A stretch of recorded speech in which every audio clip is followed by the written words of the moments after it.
Selamat pagi adik-adik. Pagi ini kita akan mulai kegiatan Bina Iman. Dan semoga kita semua tetap dalam keadaan sehat ya.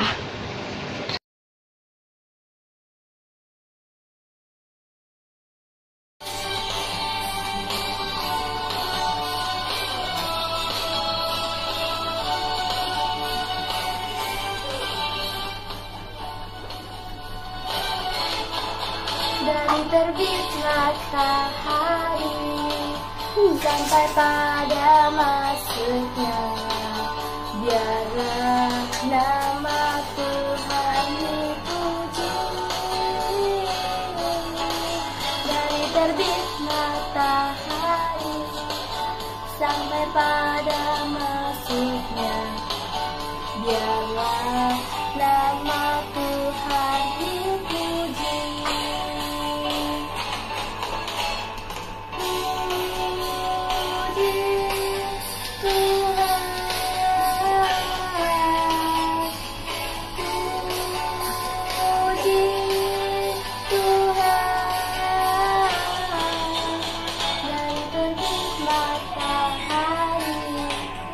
Sampai pada masuknya, biarlah nama Tuhan dipuji.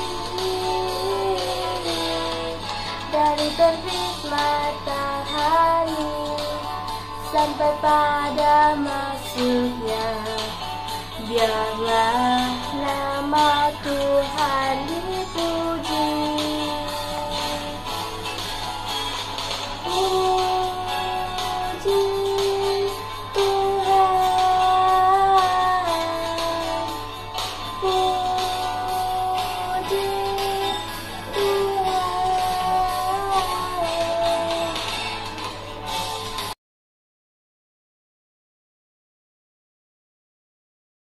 Mari teman-teman kita berdoa dalam nama Bapa dan Putra dan Roh Kudus. Amin. Ya Bapa, terima kasih atas penyertaan-Mu sampai hari ini, sehingga kami dapat berkumpul untuk kegiatan Bina Iman Keluarga Kudus Pasar Minggu. Kami akan memulai Bina Iman. Berkatilah kami ya Tuhan dalam kegiatan Bina Iman. Semoga kami dapat mengerti dan memahami firman-Mu, dan kami dapat melaksanakannya di kehidupan kami. Amin. Bapa kami yang ada di surga, dimulaikan nama-Mu, datanglah kerajaan-Mu, jadilah kehendak-Mu di atas bumi seperti di dalam surga. Berilah kami rezeki pada hari ini, dan ampunilah kesalahan kami seperti kami pun mengampuni yang bersalah kepada kami. Dan janganlah masukkan kami ke dalam pencobaan, tetapi bebaskanlah kami dari yang jahat. Amin. Dalam nama Bapa dan Putra dan Roh Kudus. Amin.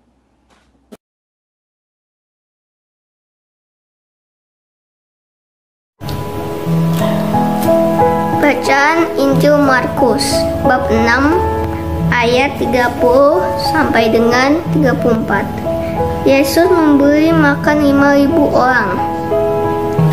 Kemudian rasul-rasul itu kembali berkumpul dengan Yesus dan memberitahukan kepadanya semua yang mereka kerjakan dan ajarkan.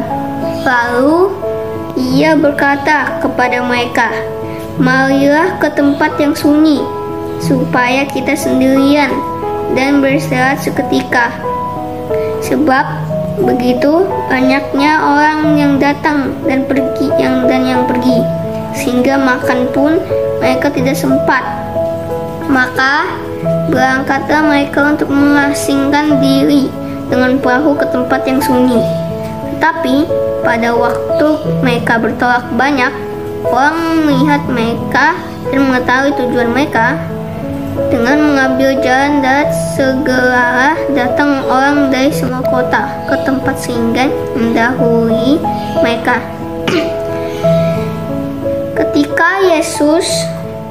Ketika Yesus mendarat, ia melihat sejumlah besar orang banyak.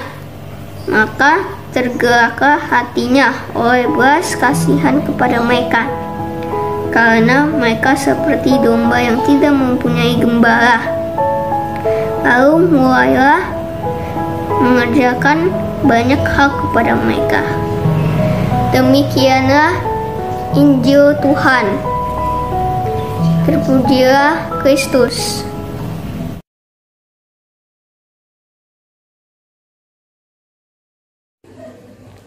Selamat pagi anak-anak, apa kabar? Tante Marta berharap kalian semua selalu sehat walafiat, tidak kurang suatu apa. Kalaupun ada yang sakit, semoga Tuhan Yesus segera memberikan kesembuhan untuk anak-anaknya, juga untuk semua orang yang saat ini sedang sakit, banyak yang lagi sakit. Oke, pagi ini kita tadi sudah mendengarkan bacaan Injil yang dibacakan oleh teman kita Lexi, terima kasih banyak ya sudah membacakan Injil untuk kita semua. Nah, pada bacaan Injil tadi kita mendengarkan bahwa Tuhan Yesus, kemanapun Tuhan Yesus pergi, selalu diikuti oleh banyak orang. Pergi ke tempat yang ramai, diikutin. Pergi ke tempat yang sepi, diikutin juga. Kira-kira kenapa ya kok Tuhan Yesus begitu sering diikuti banyak orang, didatangi banyak orang, sampai nggak bisa istirahat? Karena anak-anak, ternyata Tuhan Yesus mau melayani mereka dengan baik.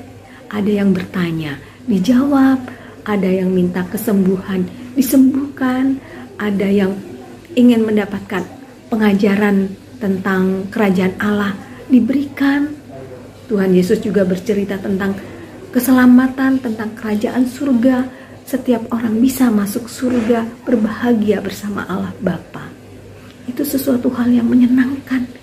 Oleh karena itulah Tuhan Yesus selalu dikejar-kejar orang, selalu diikutin banyak orang. Karena mereka ingin mendengarkan hal baik untuk mereka. Karena ingin mendapatkan jawaban dari pertanyaan mereka. Juga ingin mendapatkan kesembuhan atas sakit yang mereka derita. Nah, di saat seperti ini, di saat pandemi seperti ini, pasti banyak orang yang susah. Anak-anak juga mungkin susah, sekolah susah, mau main susah, mau pergi kemana-mana enggak bisa, bete, sedih. Nah, di saat seperti itu, apa yang harus kalian lakukan? Maka anak-anak bisa mencontoh seperti orang-orang itu, datang kepada Yesus, memohon pertolongan, memohon bantuan, mohon untuk bisa disembuhkan sakitnya. Kalau lagi sedih, bisa menjadi gembira lagi, dan sebagainya. Percayalah, ketika kita datang kepada Tuhan Yesus memohon bantuannya, maka Tuhan Yesus akan mengabulkan. Gimana taunya kalau dikabulkan? Ada dua, secara langsung dan secara tidak langsung. Secara langsung contohnya, misalnya besok kita akan ujian. Hari ini kita konsentrasinya nggak bisa, susah banget, nggak bisa belajar. Maka kita datang kepada Tuhan Yesus. Ya Tuhan, hari ini saya tidak bisa konsentrasi belajar. Bukan karena saya malas, tapi nggak tahu banyak sekali pikiran yang mengganggu. Saya khawatir besok nggak bisa menjalani ujian. Tolonglah dampingilah saya. Ternyata besok ujiannya gampang-gampang, gak sesusah yang dibayangkan, dan bisa mengerjakannya dengan baik. Itu semua karena apa? Tuhan mendengarkan kesulitan kita. Gak nyangka loh bisa dapat soal yang mudah. Tadinya kita pikir susah gitu ya, ternyata dapat yang mudah-mudah. Ya kan? Nah, yang kedua secara tidak langsung, contohnya nih, misalnya, aduh pengen banget bakso nih, gak punya duit, gimana caranya ya? Tiba-tiba nongol tetangga bawa serantang bakso. Ada apaan nih tante kok dikirimin bakso? Enggak, si Dita lagi ulang tahun, katanya hadiahnya buat teman-teman di sekitarnya, pengen ngasih bakso aja karena kalau kue tart udah bosen, katanya gitu. Gak nyangka ya dapat bakso. Dikabulkan melalui tetangga yang sedang ulang tahun. Atau bisa juga melalui orang tua kita. Kita pengen baju, kita pengen sepatu, kita nggak punya uang, yang punya uang orang tua kita. Maka harapan kita diwujudkan melalui orang tua kita, ya. Jadi mulai hari ini marilah kita belajar untuk menghormati orang lain, tetangga kita, orang tua kita, kakak kita, pembantu rumah tangga, bahkan pengamen yang lagi datang ke rumah ngamen, bahkan tukang pemulung yang mau ngambil sesuatu di tong sampah kita. Jangan dimarahin, jangan diusir. Kalaupun kita tidak bisa memberikan sesuatu, jawablah dengan hormat, perlakukanlah mereka dengan hormat. Maaf Pak, kami sedang tidak punya uang. Gak apa-apa ya, besok kalau kami punya uang pasti kami kasih deh. Itu sama pengamennya. Ada orang pemulung, jangan diusir-usir, biarin aja, dia bantu bersihin kok sampah kita. Mungkin sampah itu tidak berguna buat kita, tapi berguna buat mereka. Biarin, jangan dimarahin. Silakan Pak ambil bila ada yang dibutuhkan. Gitu, kita harus hormat pada siapapun. Karena dengan menghormat, dengan memberikan senyuman saja, itu sudah bisa membahagiakan orang lain.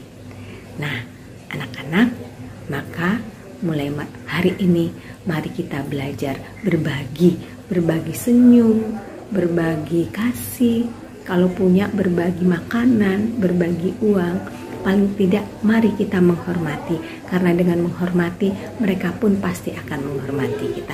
Mereka pun pasti akan senang dan bahagia. Dengan menghormati kita berbagi sukacita dengan dia. Itu semua kita lakukan dalam nama Tuhan Yesus ya. Selamat berhari Minggu. Tuhan Yesus memberkati. Sampai ketemu lagi. Dah.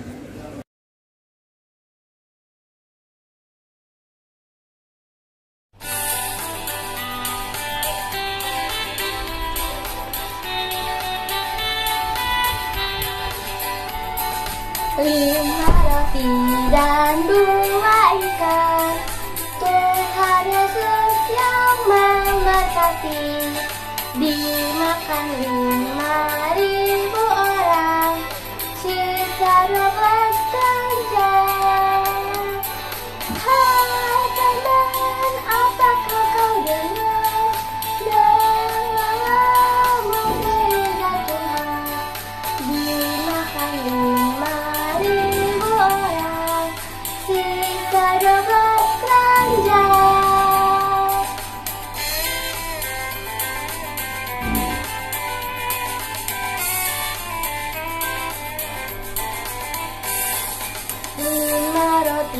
Dan 2 ikan, Tuhan Yesus yang memberkati.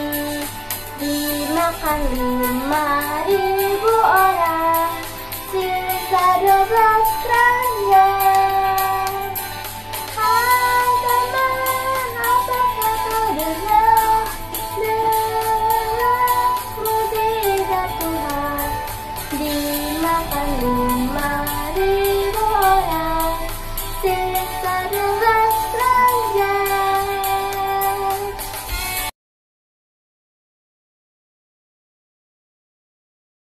Berdoa. Dalam nama Bapa, Putra, dan Roh Kudus. Amin. Terima kasih Bapa karena kami telah selesai bina iman anak hari ini. Berkati kami dan beri kami kesehatan agar kami bisa bertemu di bina iman anak hari Minggu besok. Amin. Kemuliaan kepada Bapa dan Putra dan Roh Kudus seperti pada permulaan, selalu dan sepanjang abad. Amin.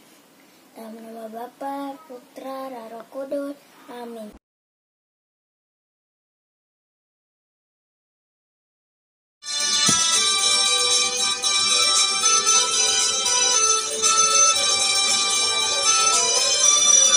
Kasihnya seperti sungai, kasihnya seperti sungai, kasihnya seperti sungai di hatiku, mengalir di waktu hujan, mengalir di waktu panas. Kasihnya seperti sungai di hatiku, damainya seperti sungai, damainya seperti sungai, damainya seperti sungai di hatiku.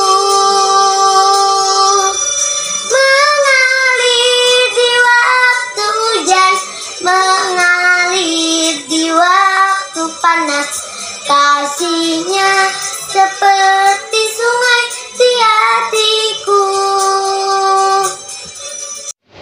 Adik-adik, sekarang kita sudah selesai kegiatan Bina Iman. Tetap jaga kesehatan dan sampai jumpa di Bina Iman minggu depan.